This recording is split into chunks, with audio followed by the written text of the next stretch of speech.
Professor doctor Mohammad Yunus ৮৫ বছরের একজন বৃদ্ধ, আন্তর্জাতিক এক গুণী ব্যক্তিত্ব। বিপ্লবীরা তাকে ডাকল, তিনি সাড়া দিলেন। তিনি দেশটিকে করতে চাইলেন, কিন্তু শক্তিশালী দুর্বৃত্তরা তাকে হটিয়ে দিল। বাংলা লুটেরা মির্জাফর গুণ তাকে অসহযোগিতা করল। এই বৃদ্ধ মানুষটি ১৬ মাস ধরে একাকী লড়লেন, ইচ্ছা অনুযায়ী কিছুই করতে পারলেন না।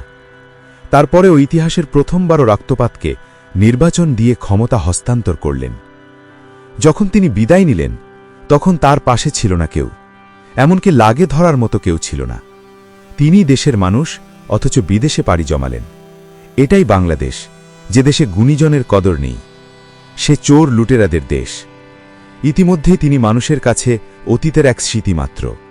সবাই তাকে হয়তো ভুলে যাবে, তবে তার সময়ের অগণিত আন্দোলন, সীমাহীন বাকস্বাধীনতার কথা মনে থাকবে। বিদায়বেলায় অনেকেই তাকে সরকার ব্যর্থ বলছে। বলাটা স্বাভাবিক, কারণ আশানুরূপ কিছু করতে পারেনি এই সরকার। কিন্তু ব্যক্তি হিসাবে ডক্টর ইউনুস সফল ছিলেন। তিনি যখন প্রথম ক্ষমতায় আসেন, তখন তার সরকারও ভালোভাবে এগিয়ে যাচ্ছিল। মোহাম্মদ ইউনুস অন্তর্বর্তী সরকারের প্রধান উপদেষ্টা হয়ে একের পর এক চমক দেখিয়ে যাচ্ছিলেন। জুলাই অভ্যুত্থানের মতো এত বড় একটি ঘটনার পর সারা দেশে যেখানে বিশাল বিশৃঙ্খলা থাকার কথা ছিল, সেখানেই সরকার দারুণভাবে সব পরিস্থিতি সামলে নিয়েছিল। দ্রব্যমূল্যের নিয়ন্ত্রণ সহ জাতীয় ও আন্তর্জাতিক ইস্যুতে ডক্টর ইউনুস একটার পর একটা সফলতা অর্জন করেন। মাত্র কয়েকদিনের ব্যবধানে চীন ও ভারত কূটনীতিতেও তিনি দারুণ চমক দেখিয়ে এখন সারা দেশের মানুষের প্রিয়ভাজন হয়ে ওঠেন। সাধারণ মানুষের চাওয়া ছিল ডক্টর ইউনুস আর অন্তত ৪ বছর ক্ষমতায় থাকলে দেশের অর্থনৈতিক চেহারা পাল্টে যাবে। বিশ্বের দরবারে বাংলাদেশ মাথা উঁচু করে দাঁড়াবে। ২-৪টি বিচ্ছিন্ন ঘটনা ছাড়া দেশের পরিস্থিতি শুধু সামাল দেওয়াই নয়, দারুণভাবে দেশ পরিচালনা করে চলে ডক্টর ইউনুসের নেতৃত্বাধীন সরকার।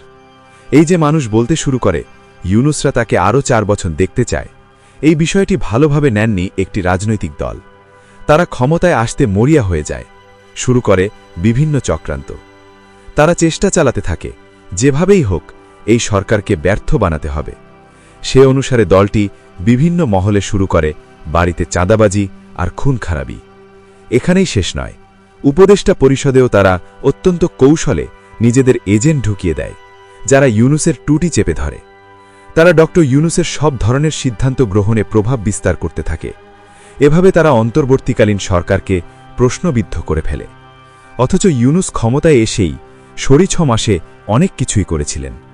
বরাবরই দেশের গণমানুষের সবচেয়ে বড় মাথাব্যথার বিষয় হয়ে থাকে নিত্যপণ্য মূল্য। অতীতে আমরা দেখেছি নিত্যপণ্যের ঊর্ধ্বগতির এই পাগলা ঘোড়ার লাগাম পড়াতে পারেনি কোনো সরকারই। এ কারণে প্রায় সময়ই পত্রিকার পাতা ভরা থাকত দ্রব্যমূল্যের ঊর্ধ্বগতি, জনগণের নাভিশ্বাস, নেতাদের হাহাকার, এ জাতীয় নানা সংবাদ শিরোনামে। কিন্তু ডক্টর ইউনুসের অন্তর্বর্তী সরকার গত ৫৪ বছরের ইতিহাস ভঙ্গ করে বাজার সিন্ডিকেট ভেঙে দিয়ে সেই পণ্য মূল্যের পাগলা ঘোড়ায় লাগাম পরিয়ে দেয়। বিশেষ করে গত রোজার মাসে সরকার সদা সর্বদা সতর্ক থেকে অতীতের সব রেকর্ড ভেঙে দেয়। রোজায় নিত্যপণ্যের বাজার এর আগে এতটা নিয়ন্ত্রণে থাকতে দেখেননি কেউ।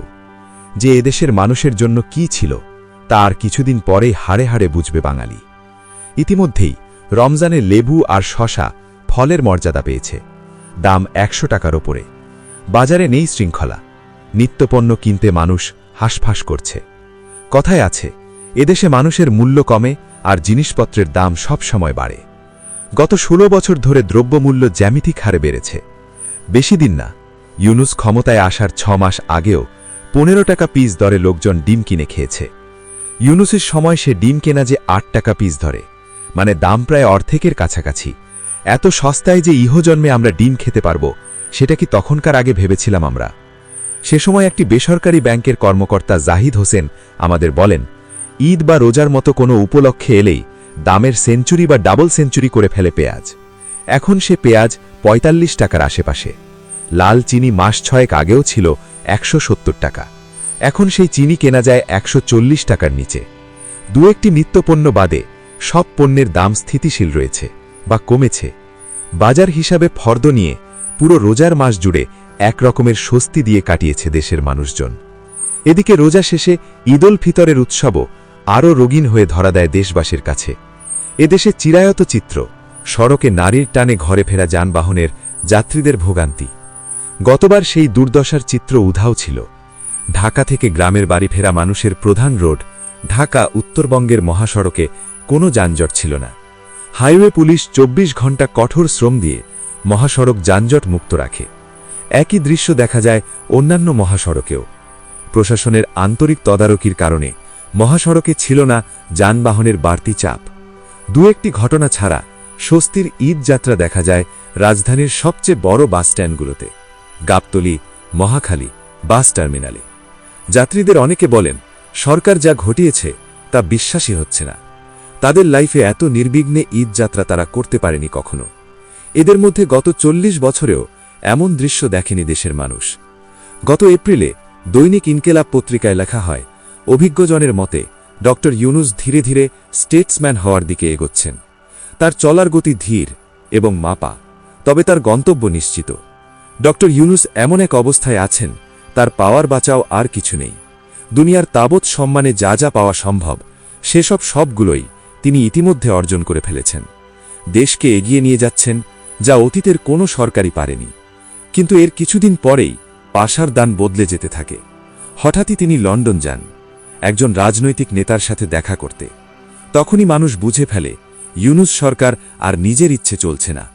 ক্রমে সবকিছু বদলে যেতে থাকে, মানুষের আস্থা উঠে যেতে থাকে। এরপর টেনেটুনে আরও কিছুদিন ক্ষমতায় থাকার পর তিনি নির্বিঘ্নে ক্ষমতা হস্তান্তর করলেন।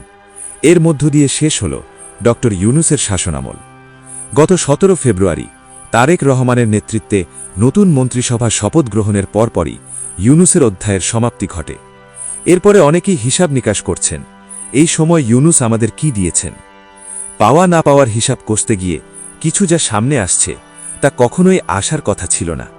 ড ইউনূসের প্রশাসন বাংলাদেশ মতো সন্ত্রাসকে প্রাতিষ্ঠানিক রূপ দিয়েছিল, কারণ কিছু কিছু ক্ষেত্রে ইউনূসের নিয়ন্ত্রণ ছিল না।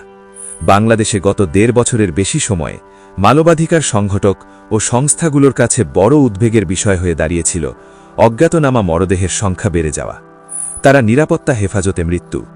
এই সময়কালে বারবার সংখ্যালঘুদের ওপর হামলার ঘটনা আলোচনায় এসেছে।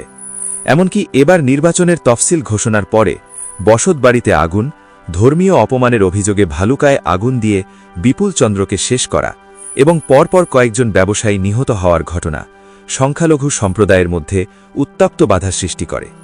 তবে সরকারের দিক থেকে সবসময় বলা হচ্ছে, সংখ্যালঘুদের বাড়িঘরে হামলার বেশিরভাগ ঘটনা রাজনৈতিক কারণে ঘটেছে, ধর্মীয় কারণে নয়। পরিশেষে ইউনূস তো আর ফেরেশতা নয়, ভুল ত্রুটি থাকবেই।